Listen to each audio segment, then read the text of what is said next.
Rumpelstiltskin, the bargain that cost nothing real.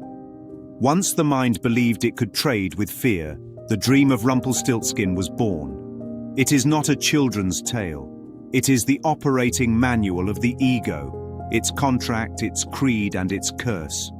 A poor miller wants to impress the king, so he lies.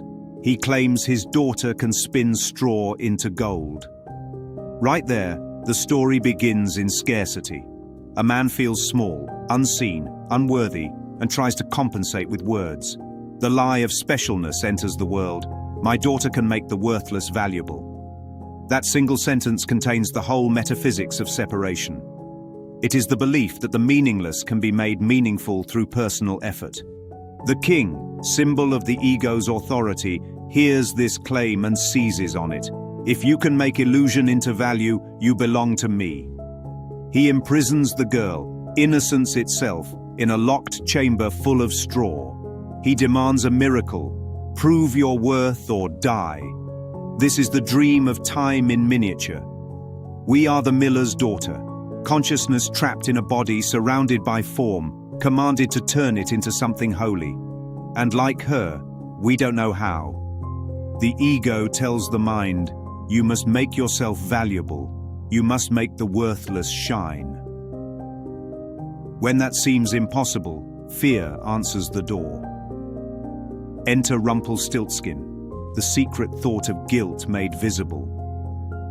He is the dark accountant of the unconscious, the one who whispers, I can help you cheat God. He can turn straw into gold because he is the mind that confuses illusion with light. He takes what is already nothing and spins it into something seemingly precious. But the price is always identity. First, the girl gives him her necklace, her connection to innocence, then her ring, the circle of wholeness. Finally, when nothing external remains, he demands her firstborn child. That is the ego's final demand. Give me your innocence, your sonship, and I will let you live in my kingdom. She agrees, because fear always feels like the only option when love is forgotten. The straw becomes gold, the king rejoices, the girl becomes queen. The world rewards the bargain. The illusion works, for a while. But what was purchased was separation itself. She rises in status but descends in spirit. She marries the king of fear and forgets the man in the corner of her mind who made the deal, until the child is born. The firstborn is the symbol of innocence, the divine idea untouched by the bargain. And guilt comes to collect. Rumpelstiltskin appears, smiling, ready to claim what she promised. This is the moment every mind faces when it starts to remember the truth. The ego says, you owe me. You made mistakes, you failed, you sinned, and now payment is due. But what can be owed in a dream? The Course tells us that guilt is the belief that we have done something that cannot be undone. It is the mind's insistence that sin has real effects, but sin is only a wish that failed to change creation. Nothing happened. The world itself is the receipt for a purchase that was never made. The girl pleads with the little man, offering him treasure, land, anything. But he refuses. Something living is dearer to me than all the treasures of the world. In metaphysical terms, that means fear does not want your things. It wants your belief. It feeds on life itself, on attention, on faith in its reality. The ego survives by being taken seriously. But something inside her stirs, a spark of remembrance. The thought of naming arises. If I can name him, I can keep my child. To name is to see through, to recognize what something is, not what it pretends to be. This is where the story shifts from superstition to revelation. In the forest of the mind, a messenger returns with a report. A little man dancing around a fire, singing his own name. Today I'll bake, tomorrow I'll brew, and soon I'll take the Queen's new child too. That chant is not demonic, it's diagnostic. It reveals the ego's rhythm, appetite, production, and theft. Bake, brew, take, create, consume, possess. This is the loop of time itself. The queen hears it, and for the first time she laughs. In that laughter is light, because laughter, in the metaphysics of forgiveness, is recognition that nothing real has occurred. The next night, when Rumpelstiltskin appears, she speaks his name. The instant she does, he collapses. He screams, "Who told you?" Because the ego's only weapon is secrecy. Exposure is its extinction. This is not a moral victory, it is a metaphysical one. By naming fear, she undoes it. She remembers that the bargain was with nothing real.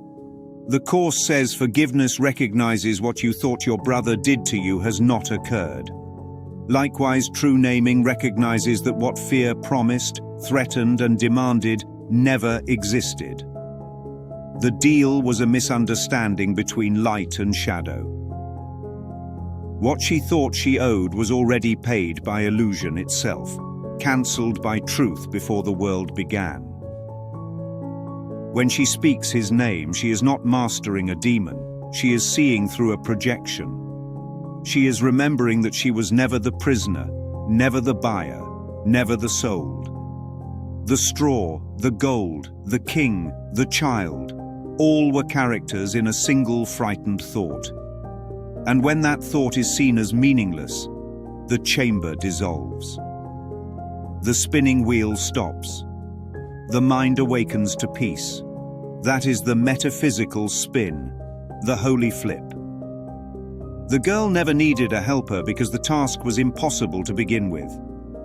You cannot spin illusion into reality. You can only stop trying. And when you stop, the stillness that was always there shines through. Fear was never an enemy, only a misinterpreted messenger saying, "You made me." And the moment you recognize that, the dream's machinery breaks. This is why the story ends, not with victory, but with disappearance. Rumpelstiltskin tears himself in two because duality cannot survive recognition. The belief in good and evil, light and dark, self and other, all split apart when truth is remembered. What was evil was merely mistaken identity. The liar was the dreamer, the king was the captive, and the child was never in danger. The Course says, only what God creates is real. Therefore, anything that can be traded, threatened, or lost cannot exist. The so-called price of salvation is simply the recognition that there was no cost. That is the unmaking of the kingdom of fear. The girl is free not because she won, but because she remembered there was never a deal. And that is how fear ends, not with battle, but with understanding. The ego spins straw into gold, the Holy Spirit spins gold back into light. Both seem to shine, but only one disappears when truth dawns. Rumpelstiltskin is not dead. He was never alive. He is the echo of a thought the Son of God forgot to stop thinking. And when that thought is finally recognized as false, the forest grows quiet. No spinning, no bargaining, no threat. Only stillness. Only God's peace where nothing real can be lost and nothing unreal can be made. If this story had one line carved above its gate, it would be this: you cannot buy back what was never sold. And that is the end of every bargain, every fear, every dream, because heaven has no commerce. And the child of God was never for sale. In the kingdom of fear, every deal is made in the dark, but sooner or later the lights come on. And when they do, every little man who promised power turns back into a shadow, spun from the same straw of guilt that made the dream itself. And when that shadow fades, the queen remembers she was never locked in at all.